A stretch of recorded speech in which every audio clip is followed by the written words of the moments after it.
ભગવાન સ્વામિનારાયણનો આશરો જેને દ્રઢ છે, એક ગઢપુરના હાદો દાંદલના દીકરી મણિબાઈ, બહુ સુંદર ચરિત્ર, બહુ ભગવાનના એકાંતિક ભક્ત મુક્તરાજ હતા.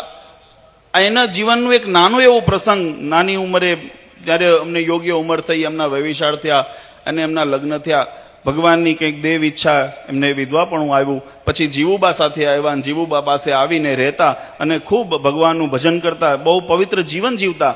અને એ જીવન જીવતા જીવતા એમને જ્યારે અંતિમ સમય આવ્યો, એક બહુ સુંદર ચરિત્ર વાલા ભક્તો, ભગવાન સ્વામિનારાયણના જીવનમાંથી આપણને એમના જે સામર્થ્ય આવું જેને પુરુષાર્થ, એની ગતિ શું થાય મારે તમને બતાવવું છે, એની કિંમત. તમને આજે તકલીફ એ છે કે આપણને આપણા અસ્તિત્વની ખબર નથી.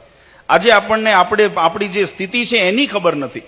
આજે આપણને આપણા પોતાનો મહિમા, અને આપણે એટલા માટે જેને પોતાનો મહિમા ન હોય પછી એ ગમે ત્યાં રખડતો હોય. તમે જુઓ, સારા સજ્જન માણસ હોય ને એને મનમાં એમ થાય કે મારે દારૂના દુકાને ન જવાય. જે પ્રતિષ્ઠિત માણસ હોય, સારો માણસ હોય, એને પોતાનું જેને કિંમત છે એને એવું થાય કે મારે ન જવાય. પછી રસ્તે ચાલતા કોઈ લે ભાગવું હોય, જેની કોઈ આબરૂ ન હોય, કિંમત ન હોય, એ ગમે ત્યાં કંઈક ઉકેડામાં પડ્યો હોય, એને કોઈ એવી ચિંતા હોય નથી. કે આપણને જ્યારે આપણા અસ્તિત્વનું ખબર પડશે, જે ભવબ્રહ્માદિક દેવતાઓને પણ દુર્લભ છે પ્રાપ્તિ આપણને થઈ છે, આજે એ વાતને વાલા ભક્તો સમજી રાખવાની જરૂર છે.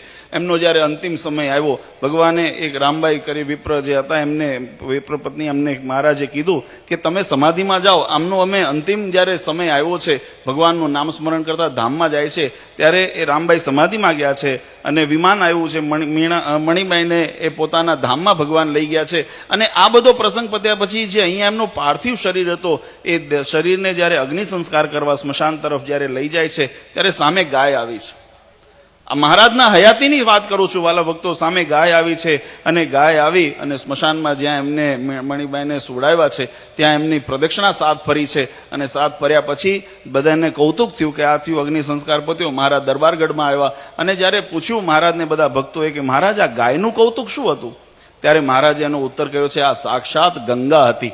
આ ભક્તની આમની જે નિષ્ઠા અને એની જે ભક્તિ, એ ભક્તની ભક્તિથી પ્રભાવિત થઈને એને મુક્ત જાણી આજે ગંગા તીર્થ એ ગાયનું સ્વરૂપ કરી અને એની પ્રદક્ષિણા કરી. વાલા ભક્તો, આપણને આવી પ્રાપ્તિ થઈ છે આપણા જીવનની અંદર. જો ભગવાન સ્વામિનારાયણની ખુમારી હોય ને, અને આપણા જીવનની અંદર નિયમ નિશ્ચય પક્ષની દ્રઢતા હોય, તો દેવતાઓ પણ આવીને આપણી પ્રદક્ષિણા કરે. એમાં જરાય અતિશયોક્તિ નથી.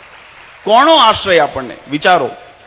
સર્વોપરી ભગવાન અનંત કોટી બ્રહ્માંડના અધિપતિ મહારાજ વચનામૃતમાં લે, ભવ બ્રહ્માદિક દેવતાઓ પણ આજ્ઞા લોપતા બીએ છે.